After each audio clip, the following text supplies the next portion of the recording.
Good morning, everyone.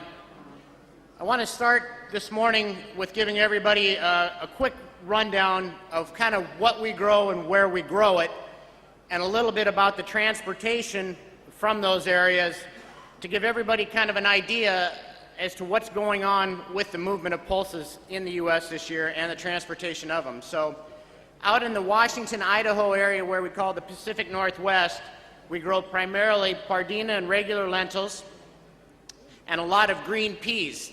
A lot of the branded green peas that end up in India and many other places in the world come from this Pacific Northwest region around Pullman, Washington.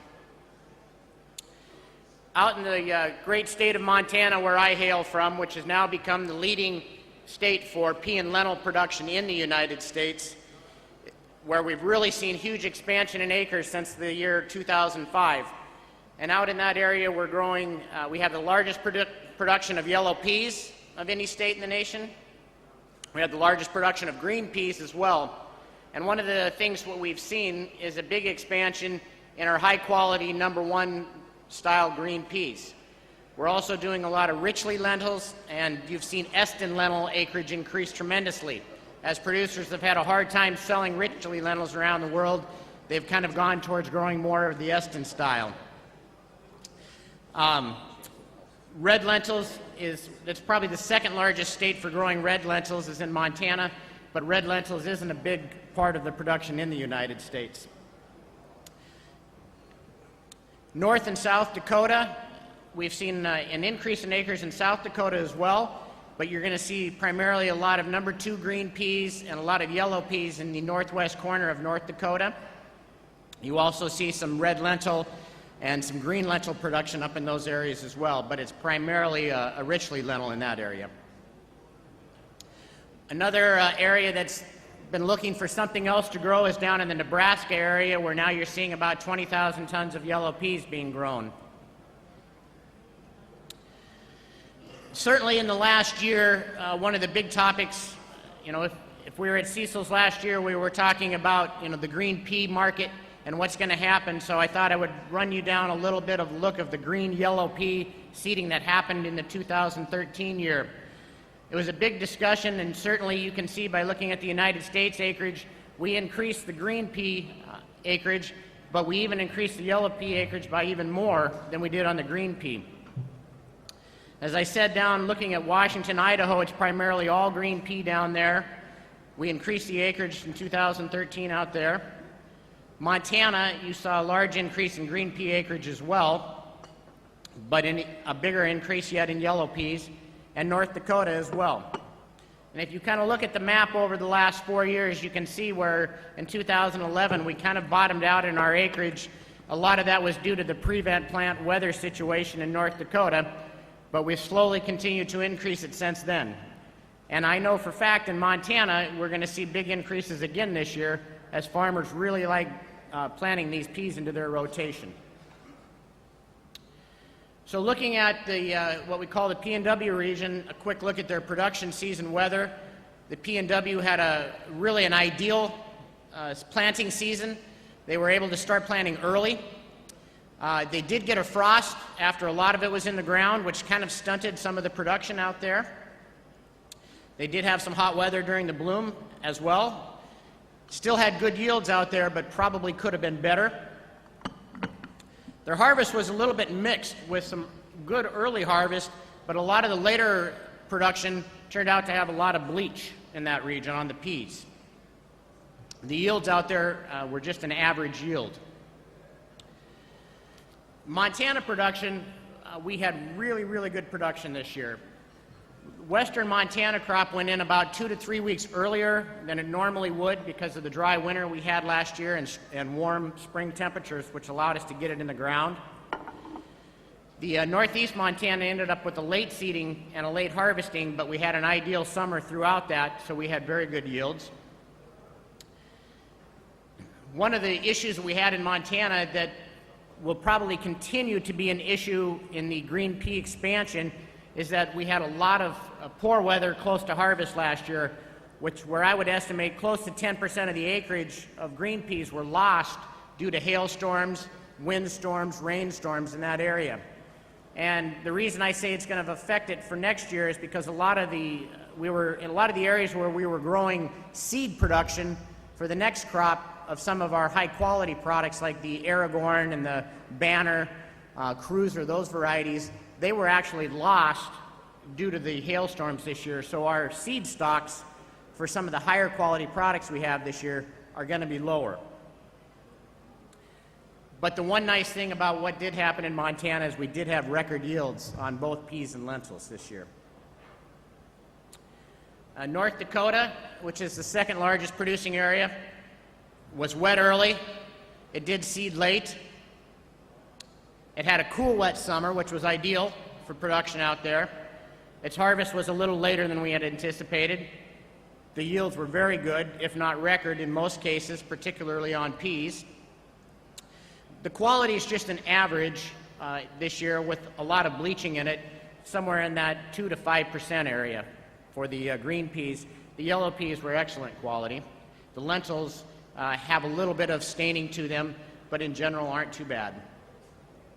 So a quick rundown on production.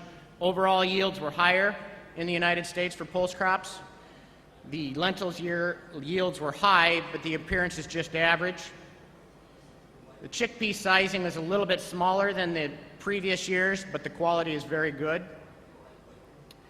The yellow pea yields were higher, the quality is good, and one of the things that has helped the U.S. to be able to do this year is to get back into the commercially export markets. One of the things that happens with U.S. yellow peas is our government has large donation programs of split yellow peas, which typically makes U.S. yellow pea prices much higher than anywhere else in the world, as it's supported strong by our government.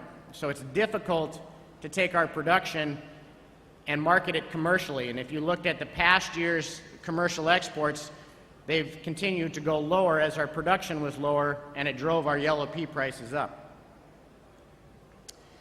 The U.S. #1 green pea production was higher last year, which has allowed us to supply more into the world and gain market share into places like Russia and the European Union, China. But the increase in it wasn't as high as what people think. If you, I think, asked most exporters in the U.S. right now, they would tell you they're completely sold out on U.S. #1 green pea, and #2 stocks are very, very tight at this point in time.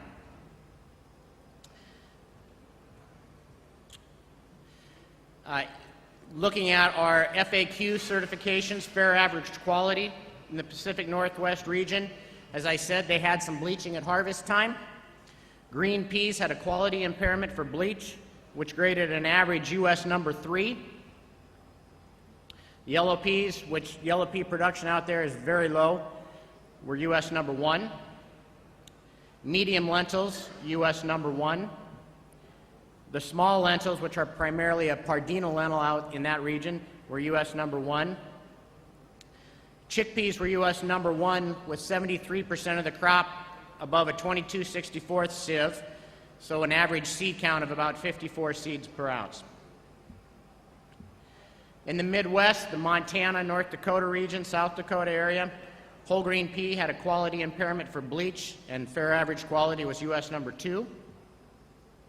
Whole yellow peas were U.S. #1. Our lentils were U.S. #1 as well. And chickpeas we don't grow enough to get good data on in those regions. Looking at a pea by class production estimation, yellow peas in this past year, my estimation is somewhere around 500,000 metric tons of production. Green peas closer to about 300,000 tons of production for a total production around 800,000 tons. And these are based upon my estimations, which I tend to think are higher than what Mr. Clancy is showing. One of the things with the U.S. government, as we went into the sequester mode in the last year, peas and lentils were dropped off what the government was going to track and put out accurate numbers for, so it's been a little difficult to really get good numbers in the pea and lentil area in the United States. Looking at our supply-demand estimates, you can see that our production is rolling higher in the last year. We started out with very low stocks, but you're going to see that with production that we had this year and some of the slow transportation we're receiving, we're going to end up with a carry-out stocks this year of about 140,000 tons, and our stocks-to-use ratio somewhere near 23.8%. So a big jump. It's the largest we've had since the 2010 year, and for a trader, to me, it's good to see it because we finally have some liquidity and the ability to do some exporting and choose through product. So again, the trends in USP production, acreage increasing, and you can see our production is increasing as well. One of the things that you've seen happen over the last 2 to 3 years that I think is very significant is the U.S. domestic pea disappearance, and there's been a lot of time and energy put in by places like the U.S. Dry Pea and Lentil Association, several companies out there also that are working on their own to promote and find different uses for peas into pea flours, proteins, starches, and into the ingredient business. And we're starting to get some traction in that area, as well as we're seeing big traction out of the pet food industry. A lot of the pet foods in the United States have gone to where they're advertising, vegetables as opposed to grains into their pet foods. Gluten-free pet food is big on the shelves, and people are willing to pay the prices for that. So the pet food manufacturers have been willing to pay strong prices for both peas, lentils, and chickpeas. It's enabled us to basically get rid of a lot of our off-quality product at premium prices. I do believe we'll see this trend to continue as well, although one of the reasons that's helped this trend has been high soybean prices, high corn prices, so they've kind of gone towards peas. But most manufacturers are telling us they like what they're getting and they'll likely stick with what they're doing. Looking at where the U.S. exports green peas, you can see India is the largest customer over the last year. This data is up through December, 47,000 metric tons. But those exports to India this year are down 28%. And you can see that China, earlier there was a question about China and the emergence of it. You can see our exports to China are up 60% this year at 33,000 metric tons. And a large share of this has been high-quality U.S. #1 branded product into that market. Other buyers are Canada, Philippines, Saudi Arabia, Mexico, Colombia, Peru, Taiwan, Kenya. You see Russia with a big increase of up 600%. I think a lot of that has come because of the tight supply the prior year, which enabled the U.S. to move in on some of the Canadian market share into those markets. So, yellow pea export destinations, again, you see India down 28%. You see China up 600% as we had good commercial export stocks this year and enabled us to move into those markets. Pakistan up 200%. We're seeing markets into Belgium and Indonesia, and then just our typical Taiwan and Korean business as well.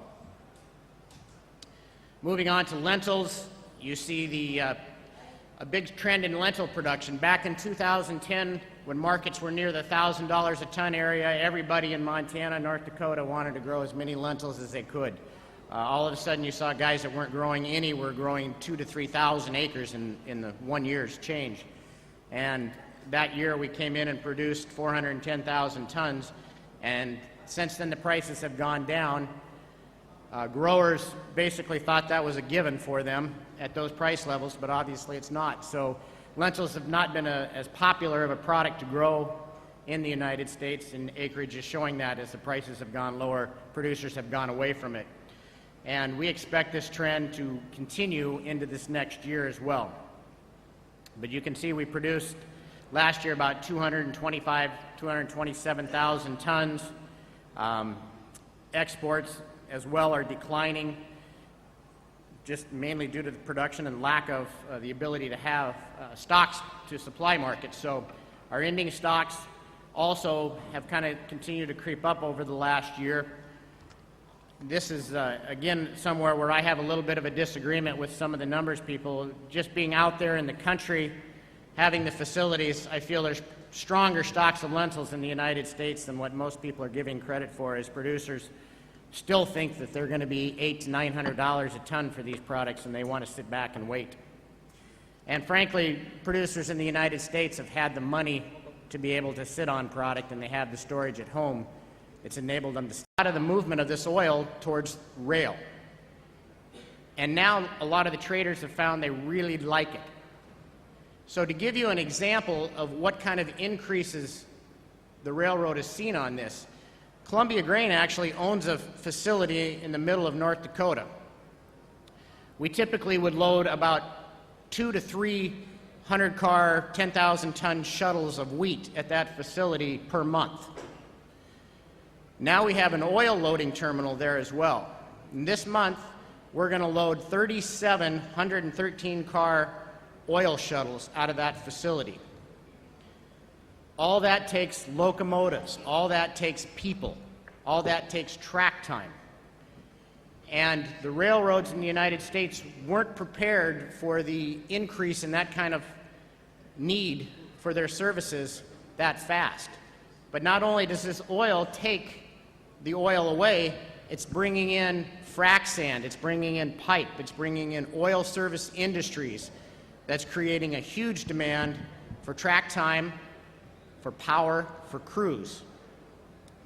The railroad started last year, the Burlington Northern Santa Fe started a program last year to spend $5 billion over the course of the next 3 years to increase track, to increase crews, to increase power.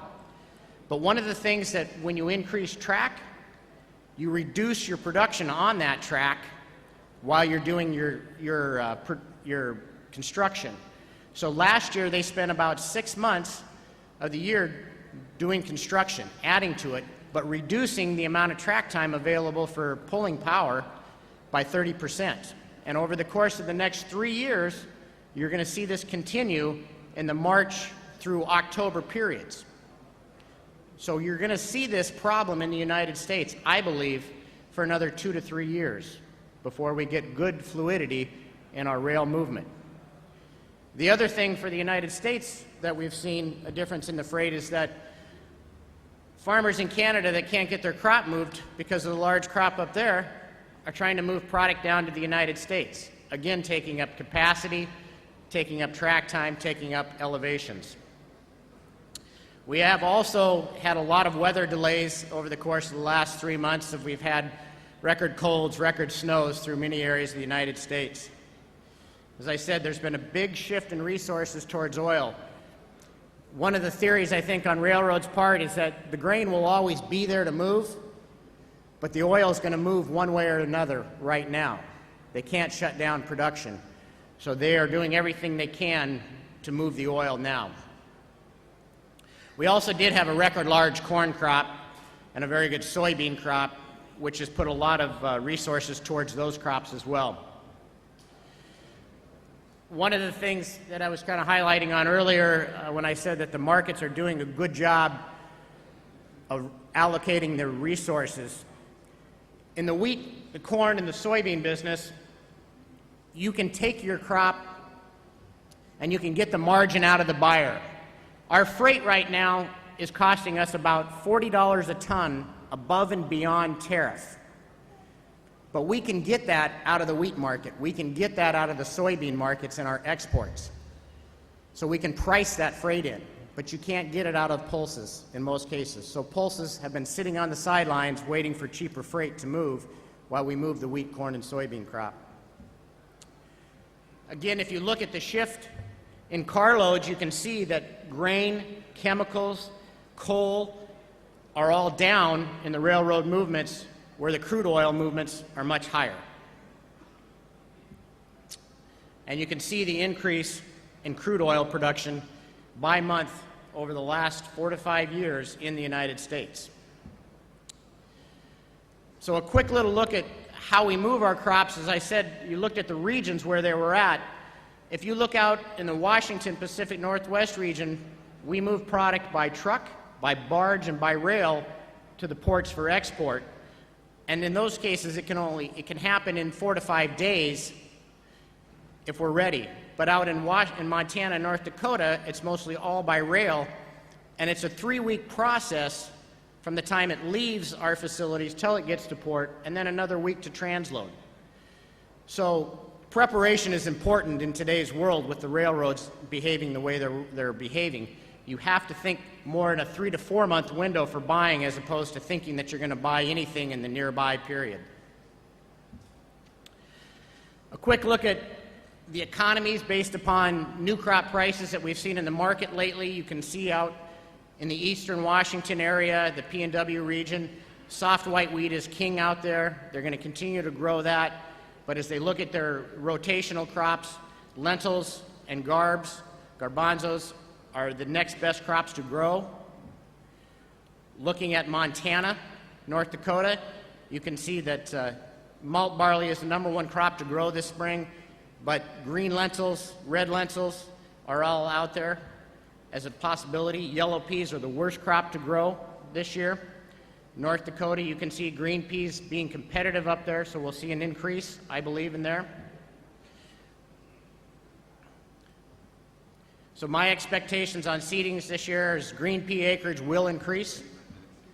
Yellow pea acres will increase again this year. Lentil acreage will likely be sideways, if not lower. And chickpea acres should see a decrease somewhere in the neighborhood of about 20%. A look at some of the trends we're seeing. There's more domestic use for garbanzo. There's more color sorting, more processing in the United States over the course of the last 2 to 3 years, which is increasing the amounts of higher quality product that we're selling, which probably leads to a reduction in the product that we're sending into the Indian markets, more into the European, Russian, South American markets. We're seeing a lot more cross-border trade. The Canadian Wheat Board's been dissolved. Those farmers have been hauling wheat into the United States, and now they're starting to say, oh, you guys buy pulses down there too. We'll sell you that crop as well. And they're just looking at truck economics to the closest facility north, going to their northern plants or coming to the south for the plants. We see more transportation options opening up with more container hubs inland. And we're definitely going to see an increase in bulk vessel business for both peas and lentils in the next coming years. So thank you very much.